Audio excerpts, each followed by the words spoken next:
Gracias por acompañarnos acá. Se ve preciosa la iglesia de esta mañana, ¿verdad? Y damos gracias a Dios porque todo parece indicar de que estamos ya avanzando, ¿verdad? Hacia una normalidad de la situación. Algunos, no sé si algunos de los que están en el chat pudieron ver, en el chat de nuestra iglesia, pudieron ver el Town Hall Meeting que tuvo la conferencia. O sea, fue un diálogo, un comentario allí entre el pastor Carlos Cray, presidente, y el vicepresidente Ken Dixon, vicepresidente para comunicación, hablando acerca de la nueva disposición que puso el gobernador de Texas a partir del próximo miércoles, donde ya la mascarilla no va a ser obligatoria. Así que el énfasis es que hasta ahorita estaba siendo requerido en muchos establecimientos, trabajadores y demás, o sea, ya no va a ser obligatoria, queda a usted. Pero ellos señalaban de la importancia que nosotros tenemos como, o sea, el principio que nosotros tenemos como cristianos de hacer las cosas en beneficio de otros, ¿verdad? Justamente el segundo gran mandamiento de Jesús dice que debemos amar a nuestro prójimo como a nosotros mismos. Así que ellos estaban resaltando, pues, parte de ese amor al prójimo debiera ser velar por el cuidado y el beneficio de ese prójimo. Así que mientras que todavía el virus esté presente, la recomendación es que si usted puede cuidarse usted y a la vez mantener cuidando a su hermano, a su prójimo, a su amigo, a su compañero de trabajo, usando la mascarilla, pues lo haga, ¿verdad? No sé, el debate científico de si usar mascarilla o no es grande, todavía no se ponen de acuerdo, pero no sé cuántos de ustedes han experimentado en este tiempo por lo menos la libertad de no padecer del flu, ¿verdad? Aunque el virus ha estado por ahí, es verdad que el nivel del flu ha disminuido por alguna razón. Y una de ellas, muy buena, tengo que recordar esto y darle el mérito a mi mamá, que siempre lo vive y muere diciéndolo. En el tiempo de frío, toda una vida mi madre dice, tápate la nariz y la boca, muchacho, no respires ese aire frío. Y no, bueno, pues eso, si la mascarilla no tapa los gérmenes, por lo menos es cierto que en el frío, usted respira el aire caliente y eso ayuda a que sus bronquios, ¿verdad?, sus pulmones no se resfríen. Y una buena razón ahí para librarnos del flu, ¿verdad? Alguien me dijo, yo creo que para los próximos inviernos, haya virus o no haya virus, voy a seguir usando la mascarilla, ¿verdad? Porque nos ayuda. En el tiempo de frío no hay nada más rico que salir, ¿verdad? Y poder respirar aire calentito ahí, pues. Entonces, bueno, tomemos estas precauciones. Otro detalle es que el gobernador también está abriendo todo el estado de Texas. A partir del próximo miércoles, todos los restaurantes, ya no va a haber límite de capacidad. Y eso incluye también las iglesias. Estamos nosotros realmente deseosos de poder tener a todos los miembros de la iglesia de regreso. Pero eso también queda a su propia discreción. Nosotros estamos tratando de tomar cuidado acá en la iglesia. Como ven, se han arreglado las sillas para tratar de mantener cierto distanciamiento.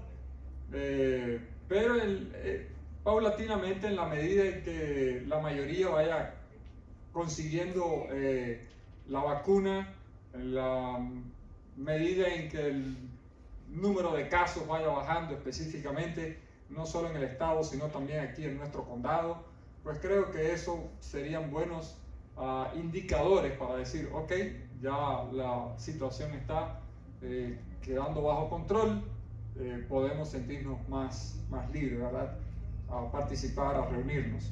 Pero quede usted, si usted decide venir, amén, gloria a Dios, la iglesia está abierta y le recibimos a todos.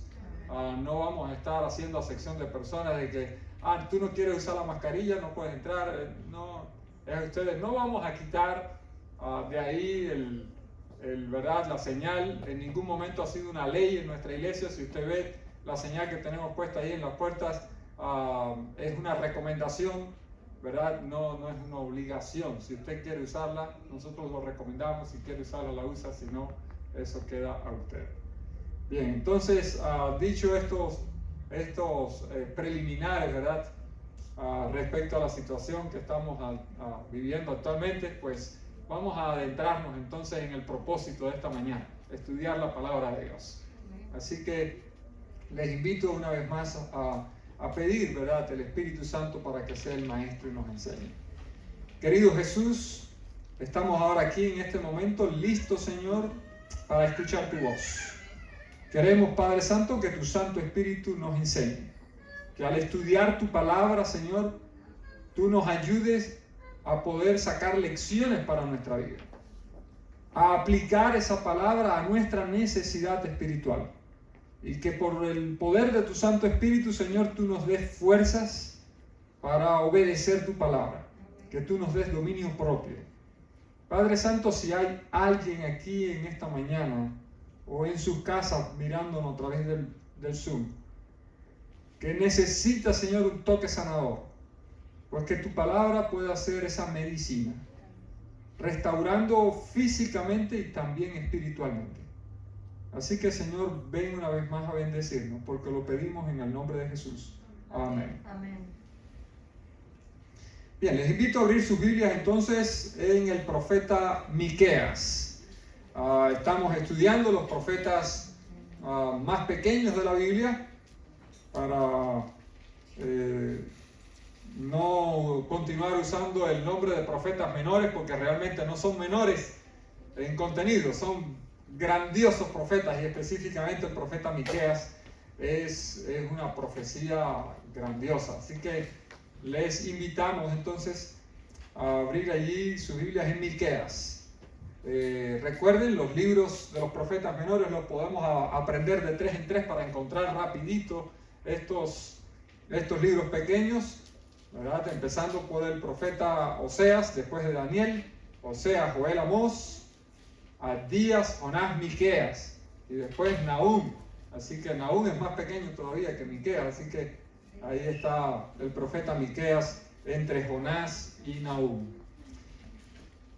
Vamos a estar estudiando el profeta Miqueas en esta mañana. Vamos a tratar de sacar algunas lecciones prácticas del profeta Miqueas que tiene para nosotros. Y hemos estado estudiando los profetas y les he estado poniendo algunos nombres para que nos reciban no serían nombres, algunos apellidos a sus nombres para que nos sirvan de referencia para memorizarlo, ¿verdad? Estudiamos primeramente el profeta, el primero Jonás, ¿verdad? Y a Jonás le apellidamos como el profeta misionero, porque fue enviado a Nínive, ¿verdad? Después de Amós, estudiamos después el profeta Amós, y decíamos que Amós era el profeta del juicio, ¿ya? Toda su profecía se centra ahí en juicio.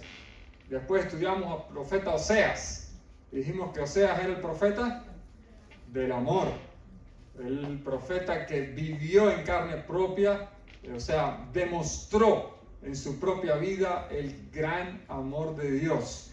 Y esta mañana vamos a estar estudiando entonces al profeta Miqueas, al que yo le llamaría el profeta de la esperanza.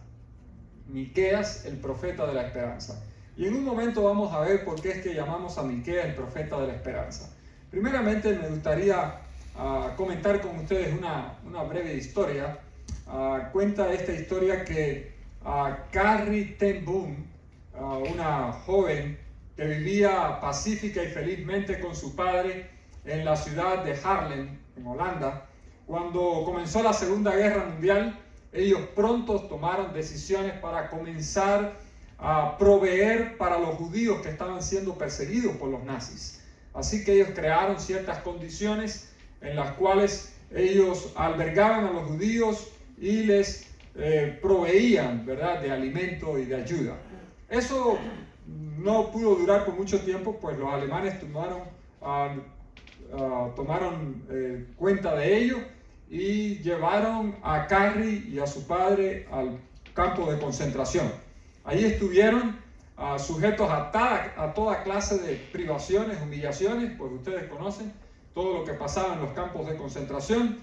y muchas de las personas que estaban allí no pudieron soportar lo que estaban sufriendo.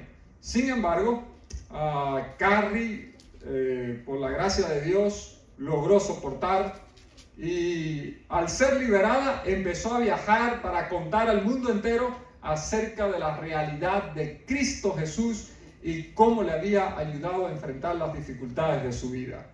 La fe y la esperanza le dieron a Carrie el valor que necesitaba para poder enfrentar todo el sufrimiento que estaba padeciendo en aquel campo de concentración.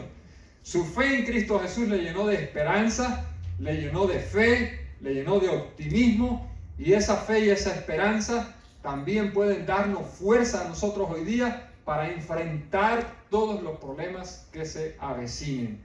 Amén. A pesar de que la ciudad de Jerusalén iba a ser castigada por Dios por causa de sus pecados, iban a estar sufriendo las consecuencias de sus propios pecados, Miqueas le asegura de que hay esperanza. Amén. Miqueas les da la seguridad de que el Dios de misericordia va a tomar en cuenta el arrepentimiento de sus hijos y va a perdonar sus pecados. Así que el libro de Miqueas podemos verlo como una invitación que el profeta está haciendo para que nosotros nos volvamos a Dios, y ya sea que hayamos pecado por flojera, de no ser firmes, de no ser fuertes, o ya sea que hayamos pecado por negligencia, cualquiera sea, Dios está ofreciendo el perdón y el arrepentimiento.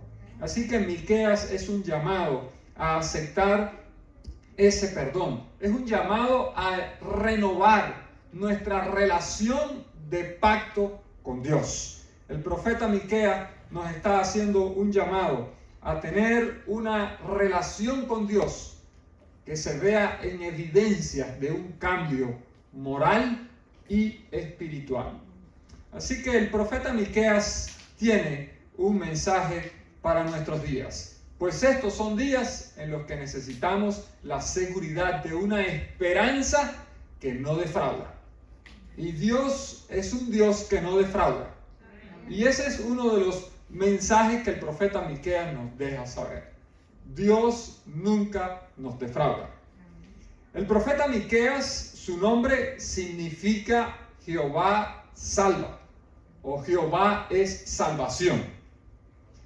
Es una versión abreviada del nombre hebreo Micayú. Este nombre hebreo Micayú tiene una otra forma, también la podemos encontrar en el libro de Reyes, allí en Primera de Reyes, capítulo 22, específicamente en el verso 8, encontramos allí una historia donde se narra la intervención delante del rey Josafat del profeta Micaías. Y este profeta Micaías es la versión más larga de ese nombre hebreo Micayú, que significa Jehová es salvación, o Jehová salva, o quién como Jehová. Entonces el profeta nos dice allí en el capítulo 1, en el verso 1, de dónde él era. Nos dice, podemos leer Miqueas capítulo 1, verso 1, palabra de Jehová que vino a Miqueas de Moreset, en días de Jotán, Acaz y Ezequías, reyes de Judá. El pueblo de Moreset era un pueblo que estaba al suroeste de Jerusalén, y muchos consideran de que era un pequeño pueblo de una de las ciudades que por algún tiempo perteneció a los filisteos, a Gat de los filisteos. Así que el profeta, muchos consideran de que era un profeta de campo, era un campesino, pues vivía en la ciudad. Es curioso que cuando estudiamos la profecía nos damos cuenta de que él fue contemporáneo del profeta Isaías, fue contemporáneo del profeta Oseas y también del profeta Amós. Así que es probable que en algún momento los 4 profetas hayan estado viviendo juntos. o hayan coincidido, no viviendo en el mismo lugar, pero que hayan coincidido. Oseas estaba viviendo cerca de la zona de Betel, el profeta Isaías estaba viviendo en Jerusalén, la capital, el profeta Miqueas estaba viviendo un poquito más al suroeste, al campo, y el profeta Amós también vivía en el campo, entre Jerusalén y Betel. Así que en algún momento puede ser de que estos tres profetas hayan coincidido viviendo juntos. Y lo sabemos porque dice que profetizó en días del rey Acaz. ¿Saben quién es el rey Acaz? ¿Lo recuerdan? Lo hemos estado estudiando en la lección de escuela sabática, ¿verdad? Estuvimos estudiando el rey Acaz. También menciona allí al rey Ezequías, ¿verdad? Y menciona también al rey Jotam. Así que Jotam, Acaz y Ezequías. Y el profeta Isaías, Amós y Oseas también coinciden profetizando junto con estos reyes. Así que algunas líneas de evidencia de este libro nos dejan ver, como les decía, de que el profeta está presentando los pecados del pueblo de Israel desde la perspectiva de un hombre de campo, lo que él mismo había estado sufriendo como hombre de campo. Y es curioso que el profeta además estuvo relacionado específicamente con la necesidad, la opresión que el pueblo estaba sufriendo por causa no solo de los gobernantes, sino también de los líderes religiosos. Por eso es que todos estos profetas, de una u otra manera, hablan de justicia social, hablan de cambio radical. Y ese es uno de los elementos que hace a estas profecías tan actualizadas para nuestros días. Pues hoy día también estamos viviendo bajo la necesidad de un cambio de justicia social. ¿Qué tiene entonces que enseñarnos el profeta a nosotros? ¿Qué nos dice de Dios? Pues en el capítulo 4, les invito a ir al capítulo 4, en el verso 13, nos da el primer vislumbre de quién es Dios. Allí en Miqueas capítulo 4, verso 13 dice: levántate y trilla, hijo de Sión, porque haré tu cuerpo como de hierro y tus alas de bronce, y tus uñas de bronce, y desmenuzarás a muchos pueblos, y consagrarás a Jehová su botín y sus riquezas al Señor de toda la tierra. ¿Quién dice el profeta Miqueas que es Dios aquí? El Señor de toda la tierra. Y esto es una enseñanza teológica que debe quedar clara para nosotros. Nuestro Dios es el gobernante de toda la tierra. No dudes nunca de eso. Los hombres tratan de hacer, de deshacer, pero Dios está al control. ¿Quién gobierna? ¿Quién pone? ¿Quién quita rey? Es Dios. Por más que los hombres parezcan ser prepotentes y parezcan tratar de controlar los designios de esta tierra, nunca olvides la enseñanza que el profeta Miqueas nos da. Jehová es el Señor de toda la tierra. El profeta además también nos presenta de que Dios reinará con su remanente. Allí mismo en el capítulo 4, en el verso 7, capítulo 4, verso 7 dice: y pondré a la coja como remanente, y a la descarriada como nación robusta, y Jehová reinará sobre ellos en el monte de Sión, desde ahora y para siempre. ¿Qué nos está diciendo el profeta aquí acerca de Jehová? Que Jehová reinará. Gloria a Dios por eso. Dios no solo es el Señor de toda la tierra, sino que su reino va a ser para siempre. Y ahí rápidamente podemos recordar, ¿verdad?, la profecía de Daniel, cuando le explicó, ¿verdad?, al rey Nabucodonosor aquel sueño que había visto de la estatua con diferentes partes de metales representando diferentes naciones, pero al final de toda esa sucesión de naciones vino, ¿qué cosa? Una gran piedra que tumbó y desmenuzó, destruyó a todos esos reinos, se hizo un gran monte. Y Daniel le dijo, mira, el Dios del cielo va a establecer un reino que va a ser para siempre. Gloria a Dios, porque tenemos esa bendita esperanza. Por eso les decía que el profeta Miqueas es el profeta de la esperanza. Es el profeta que nos da esperanza en este mundo de incertidumbre, de que Dios todavía está en control. Es el profeta que nos da la esperanza de que el reino de Dios triunfará. Y tú y yo, si nos unimos a Cristo Jesús, tendremos parte también en ese reino de Dios. Pero el profeta quiere dejarnos saber de manera clara e inequívoca de que Dios es el Dios de la esperanza. Así que podemos decir que el centro principal de la profecía de Miqueas, el corazón de su esperanza, está en los capítulos 4 y 5. Capítulos 4 y 5. Allí está el corazón de la esperanza del profeta. ¿Por qué? Porque a través de los capítulos 4 y 5, el profeta nos deja saber, en primer lugar, que Dios va a restaurar las ruinas de la casa de Jehová y que va a establecerla por cabecera de todos. Ahí en Miqueas 4, versos 1 al 5, está refiriéndose a Jerusalén, que va a ser restaurada y va a ser cabecera de todos. Algunos pues tratan de tomar este pasaje para hacerlo desde una perspectiva semítica y judía, diciendo, ya ven, Israel va a ser nuevamente restaurado, va a ser reconstruido nuevamente y va a volver a ser cabecera.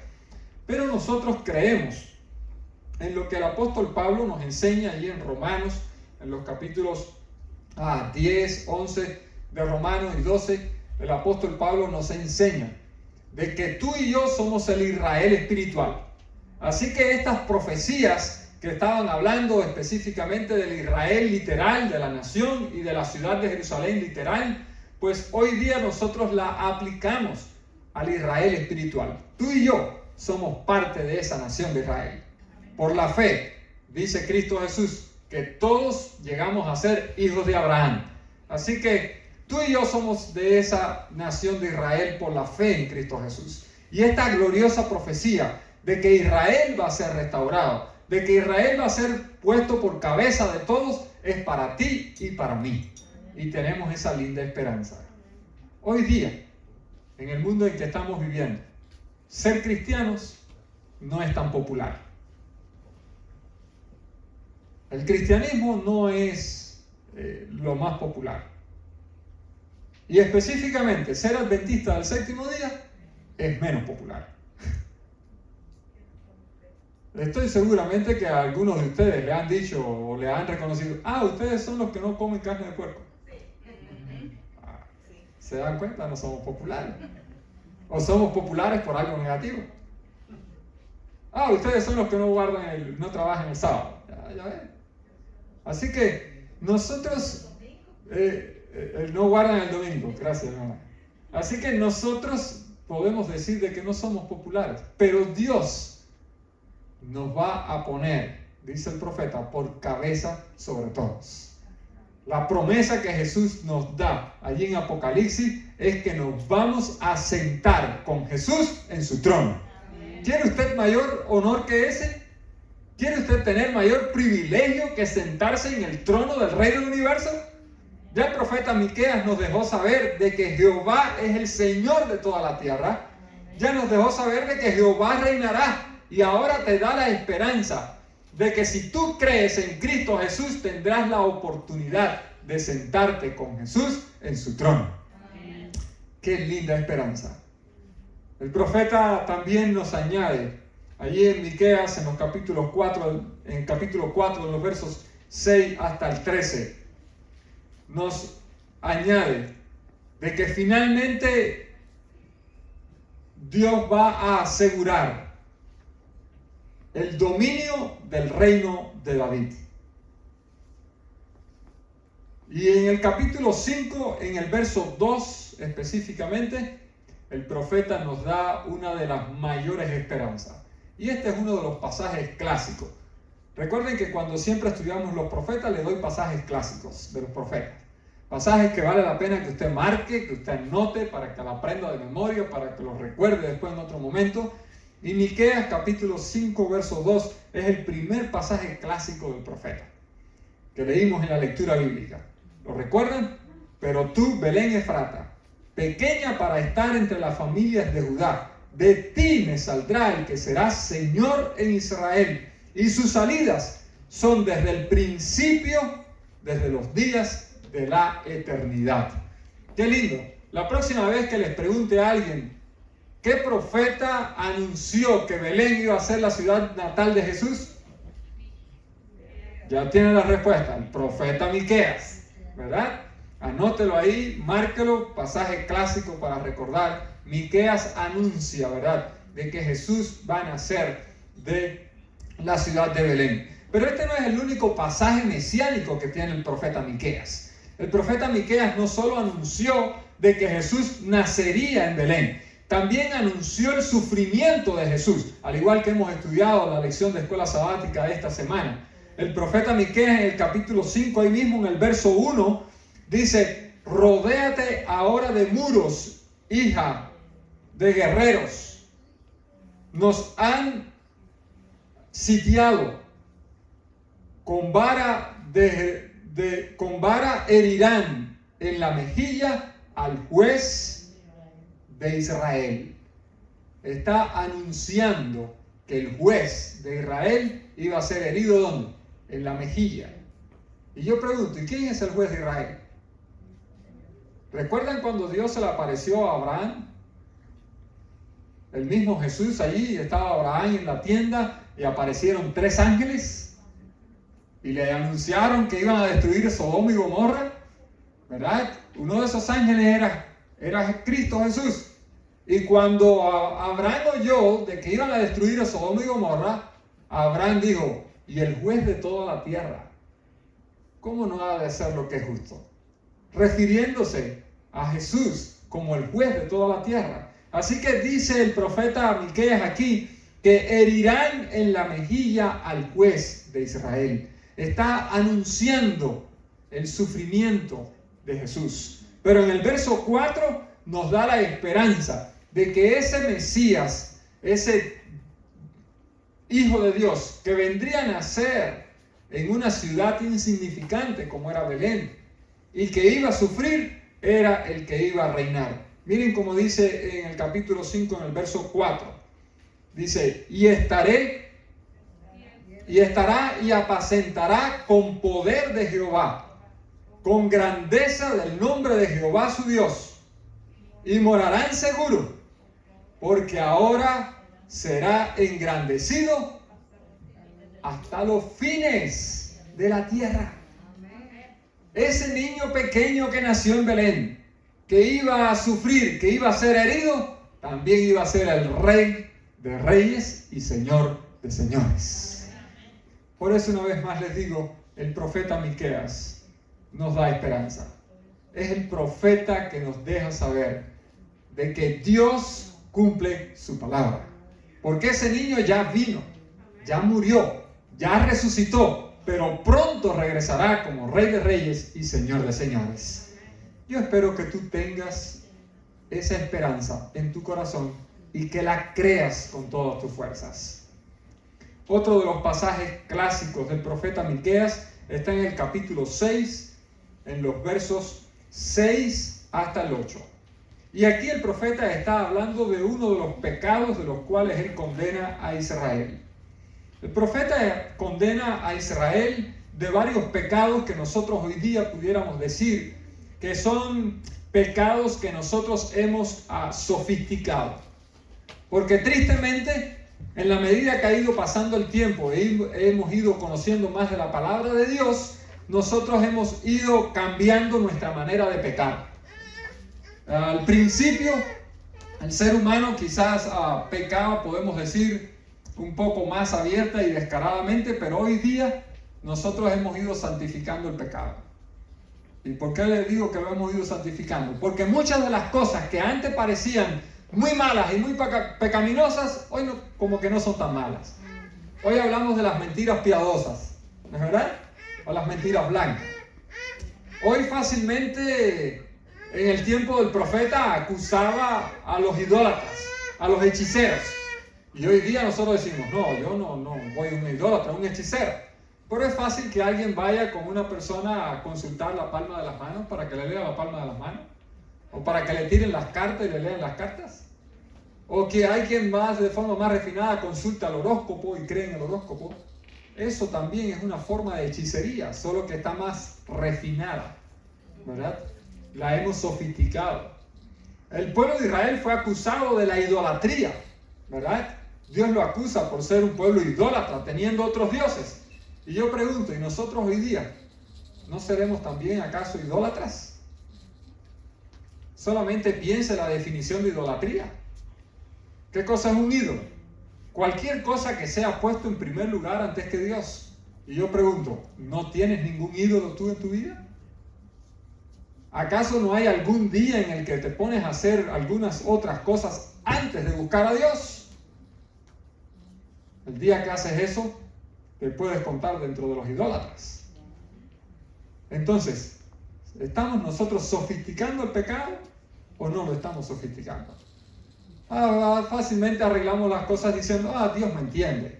Es que estoy tan cansado y no me pude levantar temprano, así que me fui al trabajo sin orar, me fui al trabajo sin leer la Biblia, sin leer la devoción matutina. Ya, Dios te entiende. Pero por eso es que el profeta entonces acusa al pueblo de una falsa religiosidad. Porque Dios me entiende y después cuando estoy en la iglesia aparento ser un buen cristiano de cuello y corbata, pero cuando estoy solo en mi casa, ¿quién soy? Y ahí es donde viene entonces el mensaje de uno de los pasajes clásicos del profeta. Leámoslo allí. Miqueas capítulo 6, versos 6 en lo adelante. 6 al 8 dice, ¿con qué me presentaré delante de Jehová y adoraré al Dios Altísimo? ¿Me presentaré ante Él con holocaustos, con becerros de un año? ¿Se agradará Jehová de millares de carneros o de 10,000 arroyos de aceite? ¿Daré a mi primogénito por mi rebelión, al fruto de mis entrañas por el pecado de mi alma? Oh hombre, Él te ha declarado lo que es bueno. ¿Y qué pide Jehová de ti? Solamente hacer justicia, amar misericordia y humillarte ante tu Dios. Tremenda declaración del profeta. Pasaje clásico para que usted anote. La respuesta a la pregunta, ¿qué pide Jehová de ti? Solamente 3 cosas. Pero el profeta está presentando a una nación, está presentando a una iglesia adventista que está haciendo muchas cosas o está dispuesto a hacer mucho por Dios. ¿Cuánto está dispuesto?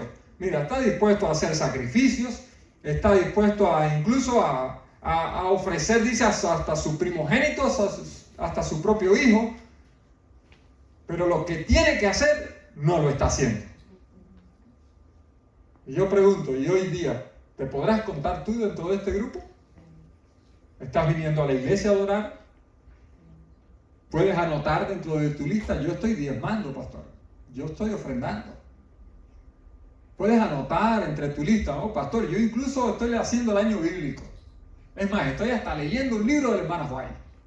Así que yo soy un cristiano de excelencia. Para encontrar hoy un adventista que lea el año bíblico y que lea un libro del hermano White, tremendo. Pero eso no es lo que pide Dios de ti. Dios lo que espera de ti, dice el profeta Miqueas, es que hagas justicia. Alguien me preguntaba el sábado pasado, pastor, eso como que nos queda muy grande. ¿Cómo que yo voy a hacer justicia? Bueno, Cristo Jesús es tu justicia. Y cuando tú te unes a Cristo Jesús y tú aceptas por la fe la justicia de Cristo Jesús en tu vida, tú vas a comenzar entonces a ser un hombre y una mujer justo. Tú vas a comenzar a ser un hombre y una mujer que está de acuerdo en obedecer y seguir las ordenanzas de Dios. Tú vas a ser entonces un hombre y una mujer que no solamente va a ser justo, sino que va a hacer justicia va a proclamar la justicia de Cristo Jesús para que otros también puedan participar de esa justicia de Jesús. Dice el profeta, ama misericordia y humíllate ante tu Dios. Así que, queridos, creo que cuando nos miramos ante esta situación podemos quedar un poco consternados y decir, bueno, ¿y realmente podremos tener esperanza? Pastor, usted dijo que el profeta Miqueas era el profeta de la esperanza. Pero cuando me veo retratado en Miqueas 6 al 8, como que me veo con pocas esperanzas. Porque soy tremendo pecador, tengo que decir como Pablo, de los pecadores de los cuales yo soy el primero. Pero todavía te sigo diciendo, el profeta Miqueas trae esperanza. Mira qué lindas palabras, otro pasaje clásico del profeta Miqueas. Miqueas capítulo 7, verso 7. Anótelo ahí, yo lo tengo subrayado aquí en mi Biblia también. Fue un pasaje clave para mí en el proceso de enfermedad de mi hermano. Dice el profeta, mas yo a Jehová miraré, esperaré al Dios de mi salvación, el Dios mío me oirá.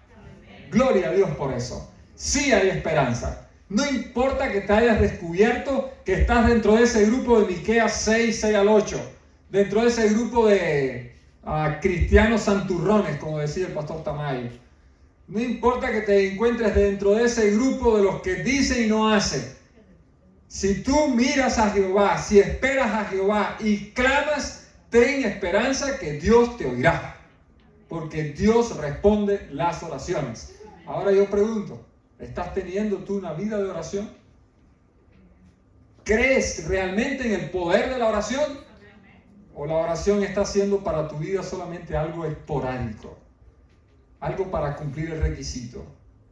¿Está siendo solo la oración ritual y tradicional de cuando voy a comer, como oró alguien en el niño de Belén, bendice esta comida, amén, pum, y ya, que tengo hambre? O la oración ritual de cuando voy a salir, ¿verdad?, en el auto, manejando. Hoy nos pasó, salimos, yo estaba en una llamada por teléfono, cuando salimos de casa, y ya después que estábamos en el highway, dice mi esposa, ni siquiera hemos orado. Ya yo estaba en el teléfono y no pude detenerme, así que oramos en el camino. Ya Dios escucha esa oración, pero esa no es la mejor, ¿no? Es como cuando alguien te está hablando y tú estás en el teléfono. Como que te sientes cómodo, ¿verdad? ¿Qué tú crees? Cuando tú estás hablando con alguien y estás en el teléfono, te da deseo de decirle, hey, para eso, atiéndeme. Es como que Dios te está diciendo igual, ¿tan apurado estás? ¿Que no tienes tiempo? Horas a la carrera, y cuando te vas a acostar, no siquiera, mira, estoy tan cansado que ni arrodillarme por ahí, pum, tirado a la cama y ahí oro. Ya, a eso pasa. Pero hay esperanza. Dios va a oír, Dios va a escuchar. El profeta Miqueas tiene otro pasaje clásico. Este pudiera ser un pasaje negativo, pero seguramente ustedes lo han escuchado y vamos a verlo en su contexto. Es el capítulo 7, el verso 7. Verso 5. Dice, no creáis en amigo, ni confiéis en príncipe. De la que duerme a tu lado, cuídate. No abras tu boca. ¡Wow! Toma ya. Tremendo. Algunas mujeres me protestaron y dijeron, bueno, pastor, también diga de que el que duerme a su lado, ¿verdad? Va al hombre también. Bueno, el contexto del pasaje es que el pueblo de Israel estaba viviendo en una condición tal que no había en quien confiar. Y nosotros hoy tenemos mucha gente en quien podemos confiar, ¿no? Más o menos estamos igual que el pueblo de Israel.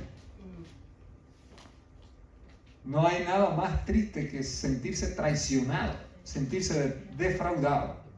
Así que anótelo ahí para que sea un pasaje clásico y usted pueda reflexionar en él.